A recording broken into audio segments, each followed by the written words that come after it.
आणि सध्या उपमुख्यमंत्री देवेंद्र फडणवीस बोलतायत।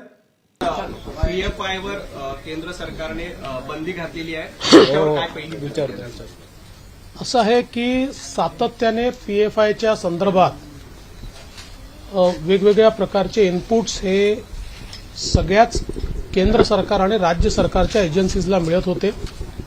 विशेषतः आपल्याला माहिती आहे की जसं दहशतवादी कृत्य करून आपल्या देशाला खिळखिळ करण्याचा प्रयत्न काही लोक करतात, तसंच सायलेंटली वेगवेगळ्या मार्गातनं समाजामध्ये तेढ निर्माण करून आपल्या देशाचं सोशल फॅब्रिक हे त्या ठिकाणी डिस्ट्रॉय करून आणि वेगवेगळ्या समाजामध्ये तेढ निर्माण करण्याचं काम काही लोक करत होते। आणि पीएफआय त्याच्यामध्ये फार पुढे होतं। व्हायलन्स कसा होईल याकरता बीजारोपण करायचं, त्याकरता पैसा खर्च करायचा, त्याकरता वेगवेगळे नरेटिव्ह तयार करायचे आणि त्याच्यानंतर व्हायलन्स घडवून आणायचा, अशा अनेक घटना या पीएफआयनी केल्याच्या लक्षात आल्या। विशेषतः सर्वात पहिल्यांदा केरळ सरकारने ही मागणी केली की पीएफआयवर बंदी घातली पाहिजे।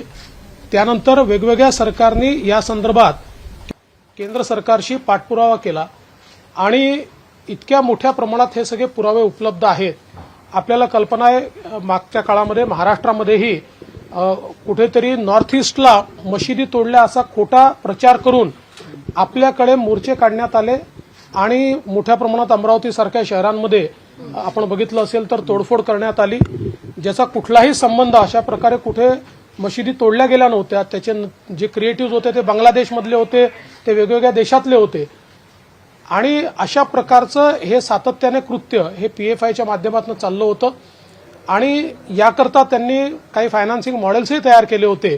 विशेषतः खूप मोठ्या प्रमाणात अकाउंट्स उघडायचे आणि त्या अकाउंटमध्ये थोडा थोडा पैसा आणायचा, जेणेकरून कोणाच्या लक्षात येणार नाही। अशा अनेक बाबी त्यांनी केलेल्या आहेत।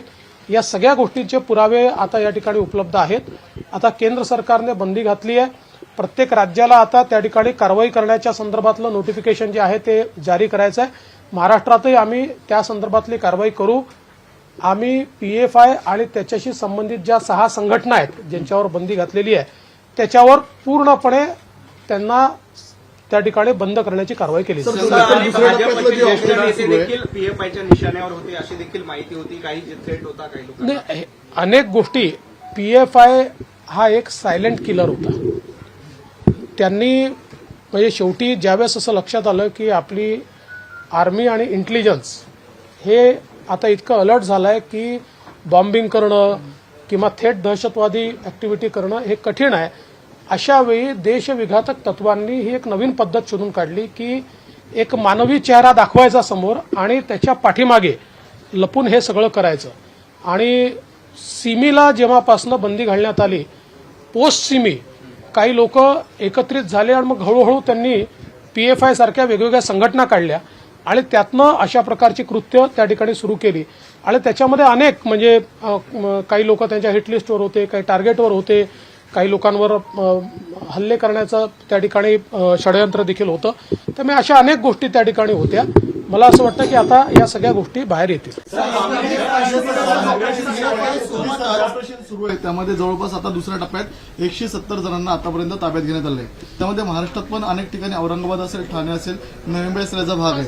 आता महाराष्ट्रामध्ये यापुढील काळामध्ये हे ऑपरेशन आणखी वाढवण्यात येणार आहे का? याच्यामध्ये वेगवेगळे जे काही केडरचे लोक आहेत त्यांच्या सहभागाप्रमाणे या ठिकाणी कारवाई होते। काही लोकांवर केवळ 151(3) ची कारवाई झाली आहे, काही लोकांवर 107 ची कारवाई होते आहे। त्यामुळे त्यांच्या सहभागाप्रमाणे प्रिव्हेंटिव्ह ऍक्शन, जेणेकरून काही लोक हे केवळ आयडेंटिफाय केले जातील आणि त्यांच्यावर लक्ष ठेवलं जाईल। अशा प्रकारे काही सरसकट सगळे एकाच कॅटेगरीत पकडले जात नाहीत। ज्यांनी जशी कारवाई केली असेल तशा प्रकारे त्यांच्यावर कारवाई